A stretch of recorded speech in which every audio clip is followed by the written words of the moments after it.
नमस्कार दोस्तों, कैसे हैं आप सभी लोग। आई होप आप सभी लोग बहुत अच्छे होंगे। तो आइए दोस्तों, आप सभी का स्वागत है मेरे YouTube channel Ajay time plus 2 पर। जैसे कि दोस्तों आप सभी लोग जानते ही हो, विषय गणित क्लास 8 जो कि अभ्यास जो है दक्षता अभ्यास 11 है। इसमें दोस्तों कई क्वेश्चन मैंने आपको पिछली वीडियो में करा दिए है ना। इसमें बात करेंगे क्वेश्चन नंबर 7 से। कहने का मतलब है कि मैंने क्वेश्चन नंबर 6 तक आपको पिछली वीडियो में बता दिया। ठीक है, क्वेश्चन नंबर 6 तक मैंने पिछली वीडियो में जो क्वेश्चन थे हमने हल करा दिया। इसमें बात करेंगे क्वेश्चन नंबर 7 से। ठीक है, ध्यान से देखिए दोस्तों, क्वेश्चन नंबर 7वां पहला वीडियो में इसमें पहला क्वेश्चन, चलो 7 नंबर डाल देते हैं। ठीक है, ये 7 है। अब देखिए सवाल को ध्यान से पढ़िएगा दोस्तों। ठीक है, ध्यान से पढ़िएगा। क्या कहता है, कितने समय में 8% वार्षिक ब्याज की दर से रुपए।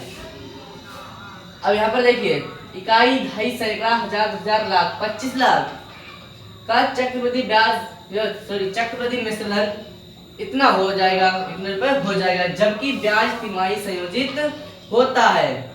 ठीक है, तो देखिए जब ब्याज तिमाही संयोजित करता है तो सबसे पहले देखिए इसमें दिया क्या दर हमको दी हुई। देखिए दर बराबर हमको दी है 8% वार्षिक, 8% वार्षिक दी हुई है। और क्या दिया हुआ है, इतने का चक्रवृद्धि ब्याज बता रहा है ना, मिश्रधन। तो ये हो गया मूलधन। मूलधन हमको कितना दिया हुआ है,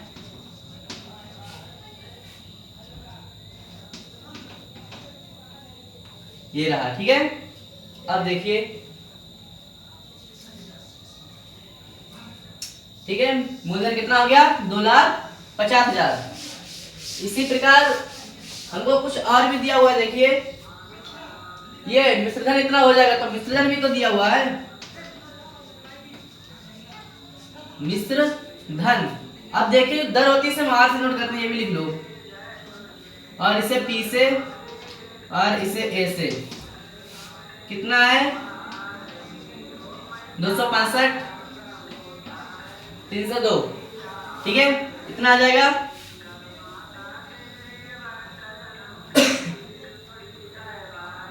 अब देखिए कहता है कि जबकि ब्याज तिमाही संयोजित होता है ना, जब ब्याज तिमाही संयोजित करवाएगा तो कुछ नहीं करना है दोस्तों, जो दर है ये आर, इसको वार्षिक में दी हुई से हम तिमाही में चेंज कर सकते हैं। तिमाही में संयोजित के बाद तिमाही में चेंज कर लो। देखिए एक वर्ष में कितनी तिमाहियां होती है, मैंने आपको कई बार बताया है। एक वर्ष में 4 तिमाहियां होती हैं, 4 तिमाहियां होती हैं। जब 4 तिमाहियां होती हैं तो वार्षिक की, इसके लिए तिमाही में चेंज करेंगे, 2 से भाग दे देंगे। जब 2 से भाग देंगे, 4 दूनी 8। अब देखिए 4 होती ना, 4 दूनी 8, तो कितना आ जाएगा, 2% तिमाही। ठीक है, 2% तिमाही। और देखिए और कुछ चेंज नहीं करना। अब देखिए सूत्र लगाएंगे, मिश्रधन ये वाला, ए बराबर क्या था, P bracket 1 plus r upon 100 और होल पावर n। देखिए ए हमको दिया हुआ है, कितना दिया हुआ है, 265, 302। ठीक है, देखिए बराबर पी भी हमको दिया हुआ है, कितना दिया हुआ है, 2,50,000। 1 प्लस आर, आर देखिए हमको दिया हुआ, आर भी दिया हुआ है 2% बटे 100 और n, n हमको नहीं दिया हुआ। सब पूछता है कितने समय, तो यही चीज हमको ज्ञात करनी है। क्या ज्ञात करना है, n। तो देखिए n कैसे ज्ञात करेंगे, प्लस है दोस्तों यहाँ पे। अब देखिए सबसे पहले हम इसके लिए इधर ले आएंगे, इधर लाएंगे तो कैसे, देखिए इसके लिए पहले ऐसे लिख लेंगे, 265 और 302, 6 की संख्या है ना। हाँ, इसलिए ऐसे लिख लेंगे, यही तो संख्या है, 265, 302। ठीक है, अब इसके लिए इस तरफ ले आएंगे, इसके लिए हम ऐसे लिख लेंगे। ठीक है, अब देखिए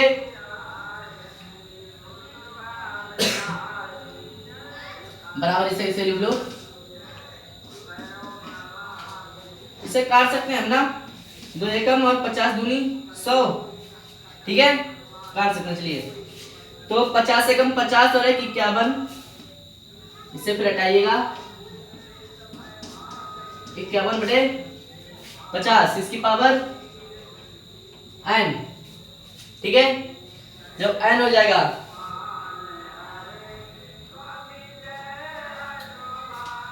अब देखिए हम इसके लिए पहले सरल कर लें, 2 से कर दीजिएगा इसको, 2 एकम 2, 2 दूनी 4, 2 पंजे 10, 3 0, ठीक है। और इसके लिए 2 से काट दीजिएगा, 2 से कट जाएगा, लास्ट में सम संख्या है, तो 2 एकम 2, 2 तिया 6, 2 दूनी 4, 2 छंग 12, 2 पंजे 10, 2 एकम 2, इतना आ जाएगा। अब यहाँ से 3 अंक छोड़िएगा, देखिए ये 5 के घन से ज्यादा संख्या नहीं है, 5 की गुणा 5 अगर 25, 25 पंजे 125, 125 से ज्यादा कहना है, मतलब यहाँ पर 51 का बन जाएगा, तो यहाँ पर 51 का घन ही बनेगा, आप गुणा करके देख सकते हैं, 51 का घन बनेगा 51। और नीचे क्या है 125, 25, देखिए 5 गुणा 5 से करेंगे वर्ग निकलेगा, 55 25, अब 25 गुणा 5 से करेंगे तो घन निकल जाएगा ना 5 का, और यहाँ पर देखिए 3 अंक है तो 10 ये भी आ जाएगा, तो हो जाएगा 50, इसका पावर 3 आ जाएगा, ठीक है। जब इसका पावर 3 आ जाएगा तो 51/50, इसका पावर इधर n है, तो मैंने आपको एक सूत्र बताया था दोस्तों, अगर इस तरह से अगर a/b इसकी पावर m और बराबर में a/b इसकी पावर अगर n है तो m बराबर n होता है, मैंने आपको कई बार बताया ना, m बराबर n होता है ये चीज, तो n बराबर क्या हो जाएगा, n बराबर 3, 3 वर्ष नहीं होगा, तिमाही होगा, तिमाही, क्यों तिमाही से मेल करता है, मैंने यहाँ पर तिमाही वाला दर लिखी है, तो ये तिमाही में होगा, यहाँ पर लिखना तिमाही, ठीक है, तिमाही। अगर वार्षिक में क्या करना, वार्षिक में क्या कर सकते, वार्षिक में क्या कर सकते हैं, देखिए जैसे एक वर्ष में 4 तिमाही है ना, 4 तिमाही होती है, 4 तिमाही होती है, जब 4 तिमाही होती है तो देखिए इसके लिए हमें गुणा, अब 3 है हमको एक तिमाही दी हुई, लेकिन हम इसके लिए भाग देंगे 4 से, तभी तो वर्ष में बदलेगा, या हमें गुणा 4 से इसे 4 गुना कर दें, क्योंकि 4 तिमाही होती है इसलिए 4 गुना करेंगे तो समझ जाओ वार्षिक बन जाएगा, तो कहना होगा 3/4 वार्षिक आएगा,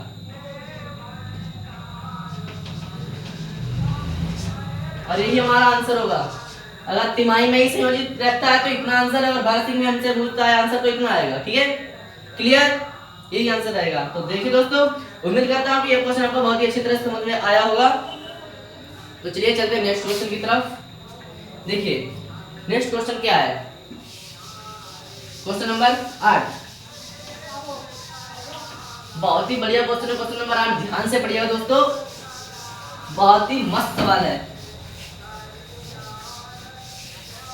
बहुत मस्त सवाल है, ध्यान से पढ़िएगा दोस्तों। देखिए सवाल क्या कहता है,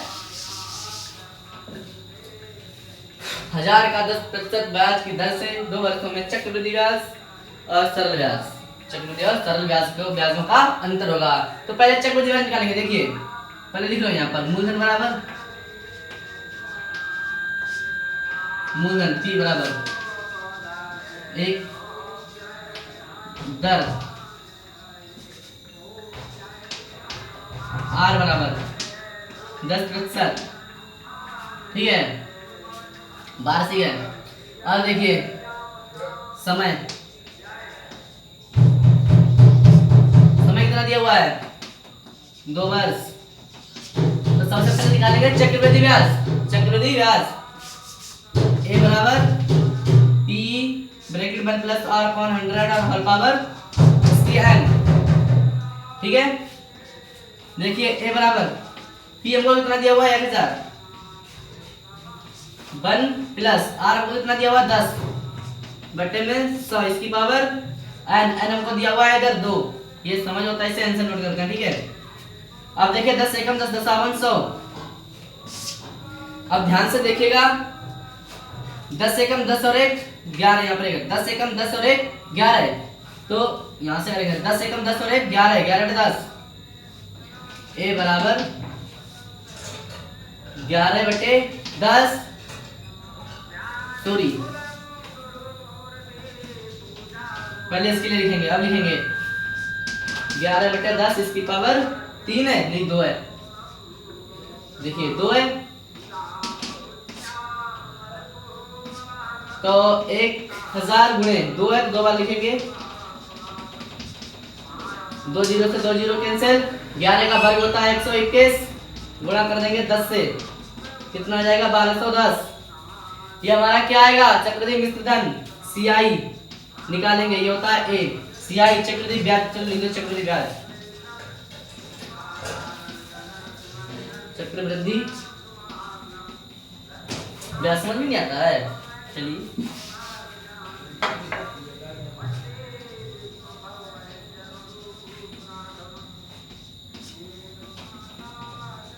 चक्रवृद्धि ब्याज, तो मिश्र धन से मूलधन घटा देंगे, यहाँ पर 1000 है, यहाँ पर 1210 है, तो 210 बचेगा, या लिख दो A माइनस P। जब A माइनस P करेंगे क्या मतलब 1210 में से 1000 घटाएंगे तो कितना आ जाएगा 210, CI से बोलते हैं चक्रवृद्धि 210 है, ठीक है। अब निकालेंगे साधारण ब्याज SI, कहते हैं सरल ब्याज, वो होता है मूलधन गुणा दर और गुणे समय बटा 100। मूलधन कितना है, इधर देखिए मूलधन 1000, R कितना है देखिए 10%, N कितना है देखिए 2 वर्ष बटे में 100, 1 से 1 200 आ जाएगा ना, 100 गुणा 2 से करेंगे 200, जो SI है वो है 200 और CI जो है वो है 210, अंतर पूछता है तो 210 में से देखिए CI माइनस SI बराबर, या ऐसे लिख लो 210 माइनस 200 बराबर कितना आ गया 10, 210 में से 10 घटा 10 ही तो बचेगा, 200 हटाएंगे तो, है ना।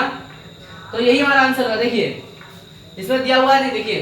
अब दोस्तों ध्यान से देखिए, आपको ये आंसर कहीं पर नहीं मिल रहा होगा ना, क्योंकि इसमें पॉइंट नहीं है और सभी में पॉइंट है ना, लेकिन जब पॉइंट के आगे 0 होता है तो 0 का कोई मान नहीं होता है, ठीक है। तो ये 0 हटा दें तो क्या हो जाएगा 10, तो यही वाला हमारा सही करेक्ट आंसर हो जाएगा, ठीक है। देख लो कहीं और पर तो 10 नहीं दिए हुए है ना, तो 2 आंसर हो सकते हैं सही हो जाए। देखिए यहाँ पर 11 है, यहाँ पर 100, तो यह 110, यहाँ पर 100 कहीं पर नहीं है, तो हमारा यही वाला सही है। जब 4 विकल्प दिए होते हैं तो ज्यादातर एक ही सही होता है, खासकर सदैव एक ही सही होता है, और हो जाएगा तो हो सकते हैं, ठीक है, वैसे एक ही सही होता है चारों से। तो उम्मीद करता हूँ दोस्तों आपको ये क्वेश्चन बहुत ही अच्छी तरह समझ में आया होगा, ठीक है। तो ये क्वेश्चन अच्छे से समझ में आया होगा तो वीडियो भी अच्छी लगी, वीडियो अच्छी लगी आपके लिए तो वीडियो को लाइक कीजिएगा और चैनल के लिए सब्सक्राइब कीजिएगा और अपने दोस्तों के साथ शेयर भी कीजिएगा। और इसमें कोई डाउट हो तो कमेंट में लिखकर बताइएगा, जिससे कि मैं आपके डाउट का सलूशन निकाल सकूं, आपको बता सकूं, ठीक है। धन्यवाद।